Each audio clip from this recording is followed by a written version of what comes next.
Hey everybody, welcome to another episode of Coach's Corner. So part of our job at Coach's Corner is we are trying to make every workout that you do that much better than it was the day before. And that includes our group fitness programs, including our most popular Group Power. So Group Power is by far one of the most popular group fitness programs in the entire nation.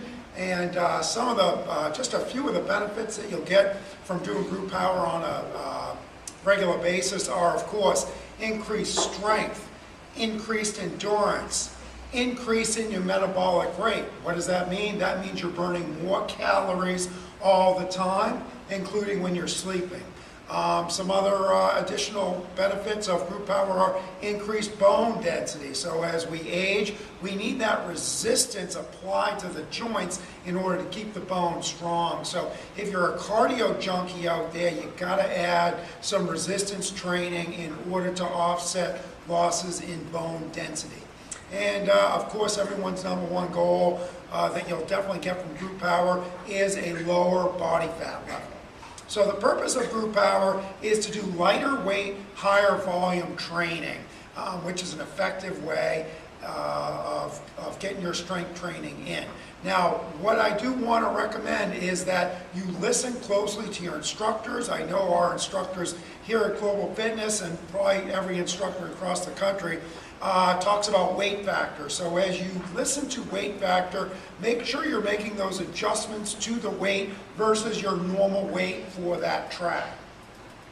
If it's an increased weight factor and you don't change that weight, what's going to happen is you're going to use too little resistance and you'll miss the effect of what that track was supposed to do. So just a little aside on that. Now, today what we're covering is the chest press exercise in Group Power. But I see a lot of these same alignment issues that we're going to talk about in a couple seconds out on the gym floor on a regular basis, in FitTrax on a regular basis, and in MaxTrax on a regular basis. Now, the advantage of FitTrax and MaxTrax is that coach is going to be a little bit more hands-on than they can be in the group fitness room, and that's why we're covering the chest press here on Coach's Corner. So, the two big issues when it comes to the chest press is alignment when you're lying down, both on your grip and second on your shoulder position. And then second, the biggest issue is the alignment during the actual performance of the repetition. So I have a bench set up. I don't have a Group Power bar. I'm going to use one of our training bars. But what we're going to do is go over the chest press in pretty good detail. The first thing I want to cover is your grip. So when we do the grip in Group Power or out on the gym floor, I see a lot of guys that are too wide or too narrow doing a chest press. Getting that grip just right is really important. So the basics of the grip, shoulders are down. What you want to do is drop your elbow so that it's at a right angle, and then you'll flip those arms forward, and that should be the normal grip on your bar, whether it's in Group Power or bench pressing out on the gym floor, or more importantly, if you're doing a dumbbell press, that grip should come down right along that same plane of motion when you have dumbbells in your hand.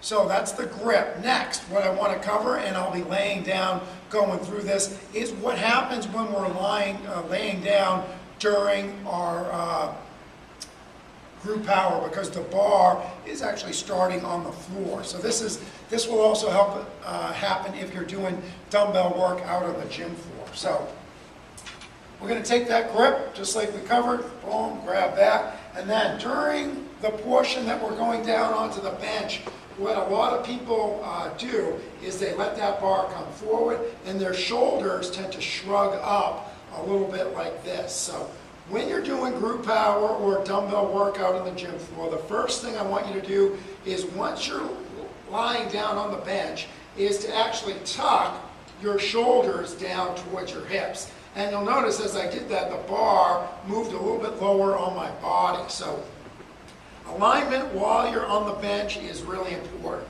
Now let's cover the alignment during the bench press. When we're doing our chest press or bench press movement, we want that bar to travel in as straight of a line as possible, not only on the way down, but also on the return trip up. So that bar should start right over the midline of the chest And we should lower that bar down, and notice my elbows are directly underneath the wrists. What I see a lot of is people are trying too hard to get those elbows as far away from the body as they can. And what happens there is that'll pull the bar out of alignment, and it'll put a little bit too much stress on the shoulders. So again, I'll retuck and I'll lower that bar down. Now in group power, we want to make sure that those elbows do not drop below the bench line, and you'll notice that the bar never touches my body if I keep those elbows at or slightly above the level of the bottom of the bench. From there, the important thing you want to remember is as that bar travels back up, that it remains over the midline of the chest. Now, a lot of people, what happens is they'll come down and they'll end up in the right position at the bottom, but as they start to get fatigued, that bar will drift towards the face underneath the chin. Now, what happens here is we actually unload the chest and overload the shoulders, which is going to put an extra strain on the rotator cuff. So not only will it affect your effectiveness of the actual chest press, but it could cause an overuse injury in the shoulder joint if you don't take care to keep that alignment good. So let's go through a few reps. Wrists nice and firm, lower down, elbows stop at the bench, returns back up in the same plane of movement as we came down in, straight down and straight back up. Straight down, straight back up. Again, we want to avoid straight down and then moving here. So when you're resting, if you do need to take a rest, make sure you keep that bar over the midline of the body. Also, when you're done with the track, the best way to get up is to keep the elbows locked up, bring the knees up, and rise up, letting the weight of the bar bring you back up. So that's the basics of the chest press and some of the issues that we see happening in class, out on the gym floor. Now, a lot of these same movement issues are also present during push-ups. So when people do push-ups, they tend to align their hands a little too high on their body. And if I was to draw a line between thumbs, that's going to go right across the top of the chest or at the shoulder line instead of across the midline of the chest. So when you're doing your push-ups, what I want you to do is make sure that if you were to draw a line between your thumbs, that it would go right across the midline of the chest, whether you're on your knees or the toes. And last but not least, same issue with the elbows. As we drop down, we want those elbows to stay above the wrist, not coming way, way out to the side. So hopefully these tips will help you with your chest press, both in group power and out on the gym floor. If you have any questions about anything I talked about today, come see one of our great trainers or take a little extra time to speak with one of our great group power instructors, and they can help you out and do a few drills. Take care, and thanks for watching.